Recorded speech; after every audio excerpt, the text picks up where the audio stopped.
तुला सांगतो थोडक्यात वाचलेत, नाहीतर आज आपल्याला गुड न्यूज मिळालीच होती. अरे आपल्यासाठी बॅड न्यूज आहे ही. कसं नाहीये तुला? कुणी सांगितलं होतं रे तुला हा मूर्खपणा करायला? नको तो शहाणपणा केलायस मी काय. मला सांग, आपल्या मनासारखं काहीतरी घडतंय नाही ना? ती शिवा काय घरात गप्प बसत नाही, ती पुरावे शोधायला बाहेर पडतेच. अरे पण तिला मारायच्या नादात आपण अडकू ना. आईत कोलीत देऊ आपण त्यांच्या हातात, कळत कसं नाहीये तुला? आईता ती शिवाय 1.5 शाणी, ती काही गप्पा बसणार यातली नाही.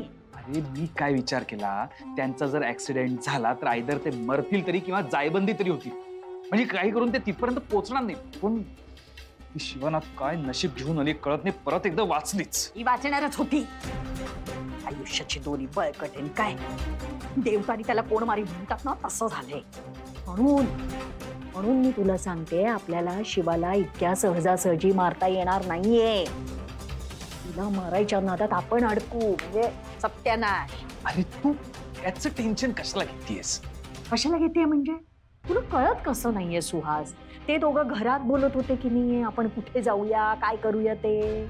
मग आता हे सगळं फसलं म्हटल्यावर ते विचार करणार की हे बाहेर कसं कळलं, म्हणजे कुणी ऐकलं, म्हणजे घरातल्याच कुणीतरी ऐकलं. मग घरातलं कोण ऐकू शकतं, कोण आपल्या विरोधात आहे?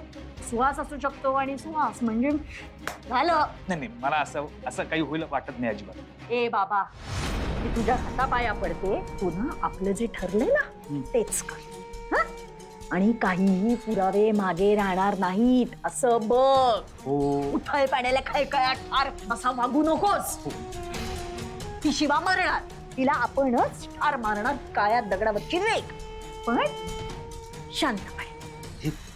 तू कर, शांत राहा. हे बघ दिव्या, जे काही घडत होतं ना त्याने मी खूप जास्त दुखावलं होतं. त्यामुळे तुला जर तुझ्या चुकांची जाणीव झाली नसती किंवा तू जर तुझ्या घटस्फोट घेण्याच्या निर्णयावर ठाम राहिली असतीस तर मीही तुला सोडले असते. कारण मला तुलाही अडकवून ठेवायचं नव्हतं, आणि मी स्वतः इतका त्रासात होतो की मला या सगळ्या गोष्टी सहन होत नव्हत्या. पण एक सांगू, मी दुसरं लग्न कधीच केलं नसतं. कारण दिव्या, मी तुला कितीही बोललो, काही प्रसंग उद्भवले तरी माझं तुझ्यावरचं प्रेम कधीच कमी होणार नव्हतं, आणि हे मला माहित होतं. माझ्या मनात, माझ्या आयुष्यात जी तुझी जागा आहे ती अजून कोणीच घेऊ शकत नाही. चंदन,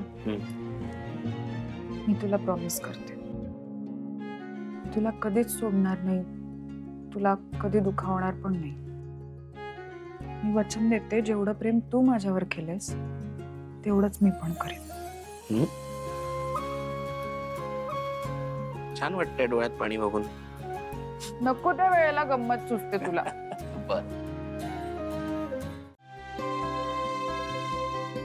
शिवा, अगं तू का कसरत करत बसलीस? मला सांग ना, मी करून देतो. अरे थांब आशू, ठीक आहे मी करेन, एवढं काही नाही. मी करतो, थांब. सुजलंय खूप? दुखतंय का? थोडं दुखतंय. बरं झालं हे तेल वापरतीस तू, आता जरा आराम मिळेल पायाला. बघ, ते लपवायच्या नादात तू एका पायावर जोर दिलास म्हणून असं सगळं झालंय. सॉरी आशू, हे बघ, पण घरच्यांनी काळजी केली असते रे आपली, आणि बाहेर नसतं आपल्याला सोडलं म्हणून मी हे सगळं केलं. बरोबर आहे शिवा. आशू यार, एवढा हात धुवून कोण मागे लागला असेल आपल्या? मी रॉकीला मारलंय, अजून कोण असणार? तुला कळतंय का, त्याने इतकं सगळं केलं म्हणजे तो मेजर घाबरलाय. अरे ऑफकोर्स तो घाबरलाय, आणि तो कन्फ्यूज पण आहे खूप.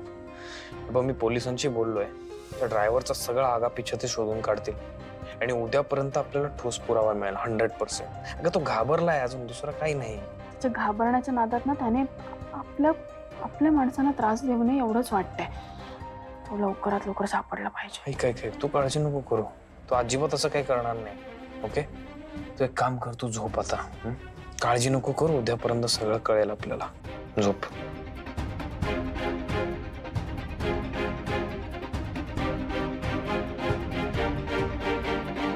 सर, काही अपडेट? अरे आशुतोषराव, बरं झालं तुम्ही आलात. आम्ही तुम्हालाच फोन करणार होतो. त्या डेंटच्या फोटोवरून आम्हाला काही आढळलं नाही, पण ज्या वेळेस आम्ही त्या ड्रायव्हरची चौकशी केली तर आम्हाला बरीच माहिती मिळाली. शिवाय त्या ड्रायव्हरचे आम्ही बँक डिटेल्स चेक केले तर मागील काही दिवसापासून त्यात बरीच रक्कम जमा झालेली आम्हाला दिसली.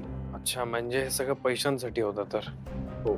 आणि तो मारेकरी हे सगळं हँडल करत होता. आणखीन एक महत्वाची गोष्ट, त्या ड्रायव्हरच्या सामानामध्ये आम्हाला काही कॅश आढळली. ओके. नोटाच्या नंबरवरून आम्ही चेक केले असता ती रक्कम तुमच्या घरातूनच आली असं समजलं. त्या आधारे मग आम्ही त्या ड्रायव्हरचं बँक अकाउंट चेक केलं. त्यातही असं आढळलं की जी रक्कम त्याच्या बँक अकाउंटमध्ये जमा होत होती ती पण तुमच्या घरातूनच येत होती. अहो, असं कसं? आमच्या घरातून कोण करेल? कोणाचं अकाउंट होत आहे?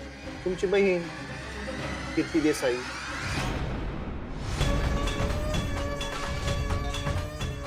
आशू, आपल्याला वाटतच होतं की कोणीतरी आपल्या जवळच आहे, पण कीर्ती हे सगळं नाही करत- नाही, ती एकटी नाहीये शिवा. सुहास आहे याच्या मागे. मी सांगितलं होतं तुम्हाला, तो सुधारला नाहीये, पण तुम्ही ऐक. आणखीन त्या ड्रायव्हरचा जो फोन आहे तो आमच्या हाती लागला नाही. जर हाती लागला असता तर त्या कॉल्स डिटेल्स वरून आम्हाला एक ठोस पुरावा मिळाला असता. इतक्या छोट्या पुराव्याच्या आधारे आम्ही काही करू शकत नाही. अहो, असं कसं नाही करू शकत? ते अकाउंट कळलंय ना तुम्हाला, बँक अकाउंट कळलंय, पैशाचा मुद्दा कळलाय, मग तो होऊ शकतो ना काहीतरी. हे बघा मॅडम, पैशाचा पुरावा हा ठोस पुरावा ठरू शकत नाही. कारण पुष्कळ लोकांचे बँकेमध्ये फेक अकाउंट असतात. कदाचित त्यांचंही असू शकते. आणि मी जर चौकशी केली आणि त्यांचं जर बँक अकाउंट फेक निघालं, इतरही माहिती जर खोटी निघाली तर आमच्यासाठी अवघड आहे. असं जर असेल ना तर आपली पंचायत होईल. आपल्याला सगळ्या गोष्टी खात्रीपूर्वक करायला लागतील. आशू, या पुढचा शोध ना मी माझ्या पद्धतीनेच घेणार. हे सगळं तू माझ्यावर सोडणार आहे. या सगळ्यात जर हे दोघं असतील ना तर मी त्यांचं काय करीन मलाच माहित नाही.